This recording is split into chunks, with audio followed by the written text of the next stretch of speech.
Hey y'all. So this is just Bess today, and I'm making a little response video because some of y'all asked, and thank you so much. Last week I was sick, and this week Jen's not feeling the best, so it's perfect time for me to jump in. And then next Wednesday we'll finally have both of us together again. Um, so Jen gave a little mini workshop on fit last week, and we had comments from a bunch of folks. I have notes here. So Kirsten, Claudia, Diana, Linda, thank you so much for adding to our conversation. Jen is like the technical one in this podcast, and I am like the other one. So I really like to talk about the emotional aspects, the why, and I'm going to talk a little bit even about the political aspects of fit today. And so this is going to be a fit feelings talk. Um, so just to review and just to remind you, there's no wrong way to knit. If you're happy with your knitting, then that's perfect. But what we're talking about really isn't necessarily even knitting. We're talking about the way that your clothes fit your body or do not, right? So, like Jen said, fit is separate from style because the style of something could be whatever, oversized or trim, tailored. Well, tailored isn't the right word actually, because what I'm getting at is that clothing should be tailored, should be custom fitted to your measurements for it to really fit. So, this is why I think fit is really political and why it's important to me. Hundreds of years ago, right? Like clothes were custom made for the people who'd be wearing them. And there was no such thing as like a ready to wear clothing store. So everyone was getting their clothes tailored and fitted. And I don't know that oversized clothing was like a style choice hundreds of years ago, but um, tailored clothing, whether you are making a garment that's oversized, flowy, tight fitting, etc. Tailored just means it is custom fit to you. So as like mass production became a thing and ready to wear clothing became a thing, people stopped getting their clothes tailored. And today we do see some folks tailoring their clothing, but it is typically super rich people, right? Or perhaps like businessmen get their shirts or their suits tailored. Perhaps business women get their jackets tailored, but that's usually expensive. And so that means that it's reserved for upper class folks. Now, something you should know about me personally is that I grew up in um, a firmly middle class family. We were not struggling always. There were times that we struggled. We were not thriving always, but I got to experience, a pretty stable life as a child. And I was growing up in a really expensive part of Connecticut. And me and my family lived in a city within this very wealthy county where there was a little more economic and racial diversity, but the county as a whole was not diverse. And the county as a whole really had a lot more of people in upper classes. So I grew up not really understanding like what the differences were between like the people, the adults I saw that seemed so elegant and so together, and like the way I felt when I was getting dressed. But I knew that something was different. I knew that I felt like I never quite looked right in the clothes that I wore. I never quite looked how the models looked in the catalogs because this was like the 90s. So it was all catalog shopping. And it contributed to this like sense of feeling like I was worth a little less than the people around me. And I think that's something that happens still to this day. When we see someone who's really well dressed, we don't think that their clothes have been tailored. We just think that they look really good. They probably look wealthier. And so having clothes that actually fit you has become almost like a class divide in our country. And that's why I really want to take it back, right? That's one of the things that has always been super interesting to me as a knitter, as a maker, someone making my own clothes, is that I could create something for myself that is more valuable than even the things that really wealthy people buy, right? Because these are handmade custom garments. So okay, my dog is like having a time in the back. I think that we're just a puppy podcast. Sorry about it. So, like, even as a yoga teacher during my career, I mostly have made my money with working privately with clients. And that means working with a lot of like very wealthy people in New York City and the surrounding areas. And when I wanted to gift something to some of my really wonderful clients, I would knit them like a beautiful stole or something like that, which I knew that they couldn't really get because it's handmade, it's custom made for them.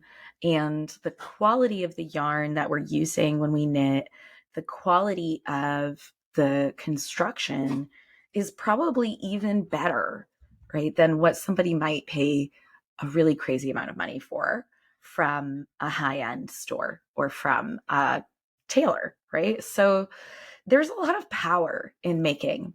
And when you are a garment maker, a lot of that power comes from fit. So now I want to share a little bit about my journey with fit, because I guess this is some of it, right? But really, even when I started making garments and I was really interested in this idea of like claiming high-end elegance for myself, um, the places where that wasn't working out were the difference between me getting the end result that I wanted or not. Because in order to really encapsulate elegance, we have to be interested in fit. Okay, y'all, I just paused because Cookie decided to get some water and she was very loud. So it was really when I met Jen like 3 years ago, when we virtually met. As you might know, we met in person the first time just like a couple weeks ago. And I miss you already, Jen. But when we first met virtually, fit was the strength that Jen brought to the table when we started kind of trading as designers and solo business owners. Fit was what Jen really taught me. So she is such a valuable resource, and I highly recommend, she's too humble to ever like promote herself this much. So I have the opportunity without her here to recommend that if you're struggling with fit, I mean, one, you can write to us and we'll do a whole episode where we talk about fit for you. Two, you can also book Jen for an hour, and it's not very much money. I don't want to say her rates because I don't know. They'll probably change eventually too, but it's not a lot of money, especially when you can find someone to help you get the information you really need so that your future makes are that difference, that impeccable, elegant, high-end difference, because you deserve that. And so one, Jen is a super valuable resource. And that was what made the difference for me, was learning from her and studying from various books about fit and knitting and garment making. And that's a journey that I'm always on, but I'm really, really happy with where it's led me. So in the last like 2 years, the designs that I've been releasing have been head and shoulders above my first year of work. That's why I discontinued some of my older work, because I've learned so much. and I'm still learning all the time. I'm wearing right now the Alice tee. This is my most successful set-in sleeve, not just design but like make ever, which I'm really happy about. It incorporates some different grading techniques that led to a smoother fit, and I'm wearing it today for a specific reason. Well, one, I'm releasing this pattern soon, so if you like it, you can make your own, and I can't wait to show you some of the test knitters projects. Two, so I'm so happy with the neckline and the fit of the sleeves and the armholes here that I actually decided to start a dress version of this tee for myself for my birthday. So my birthday is coming up, and so is Jen's. Our birthdays are really close together. And I'm knitting myself a dress on a deadline. I only have about 3 weeks, less than that now, really 2 weeks. So I might not make it, but it'll be done this summer for sure. And while I include bust darts in most of my knits, I can't include bust darts in this dress in the way I normally do. Hold on, let me show it to you.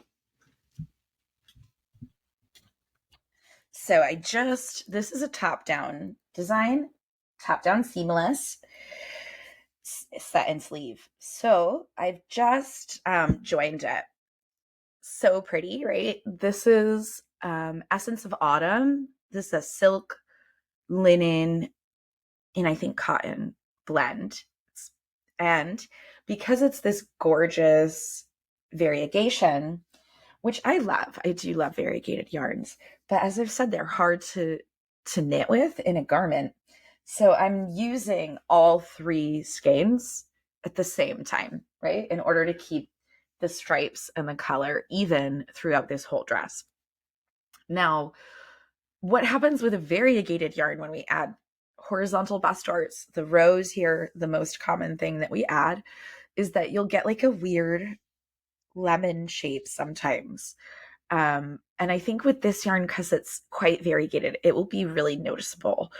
So I'm going to play with customizing the fit of this dress.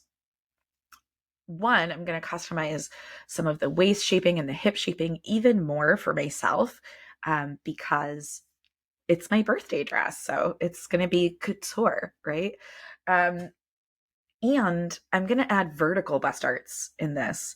So I'm not quite positive on the math yet, but basically I'm going to increase in the front and then decrease out of the front only, which is another way of addressing your bust fit.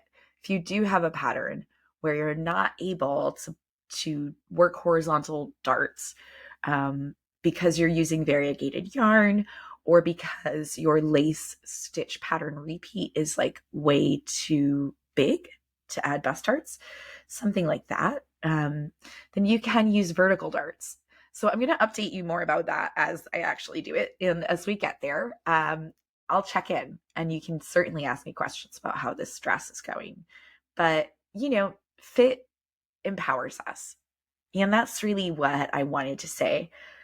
When we get to a point where we're able to make something that fits really well, it's more than just that, we don't have that chatty clothing, or we're not fixing or fussing our clothes, which is huge, right? First of all, the amount of confidence that you project when you're not doing like this all the time is huge. When you're adjusting your clothes all the time, it projects this lack of confidence that is subtle, but it's real. So one, you seem more powerful just from the fact that you're comfortable. And two, for me, when I wear clothes that actually fit, I feel beautiful. I feel elegant. I feel like I'm moving through space in a different way than all of the many years that I had clothes that were like a little too big here or a little too short here. Because as a shorter person who's also busty, who's also juicy, small size folks get the short end of the stick with fit also. Shorter people get the short end of the stick with fit a lot of times. Um, I don't think I've ever purchased a ready to wear garment that fit me perfectly. And so the journey of discovering what that means, that has been confidence changing for me when I move through the world. Um, as a woman who is heavily tattooed and kind of alternative in the way that I present myself in some aspects, being able to also present myself in the same way as that power executive in clothes that fit me just as well in this elegant and abundant way, that to me is subversive. And that to me is rebellion against all of the standards that say that I'm not supposed to be as elegant as someone without tattoos, or that, curvier women are less elegant somehow. All of that can even be just traced back to the fact that clothes are not meant to fit us well. Clothes are not made to fit us well, and reclaiming your fit is a way of reclaiming that power. So this is my soapbox video. I hope you enjoyed it. If you have any questions for me, let me know. I know this is a bit of a ramble, so I hope you enjoyed. And I can't wait to be back with Jen next week to talk to y'all together. So thank you so much for being part of our online community. Thank you to you guys who came and hung out with us at String Theory. It was so great. It was so wonderful to meet people face to face. Kirsten, hi, and Ellen, hi, and everyone, Heather, hello, and everyone else too. Thanks for being here. And until next time, happy knitting.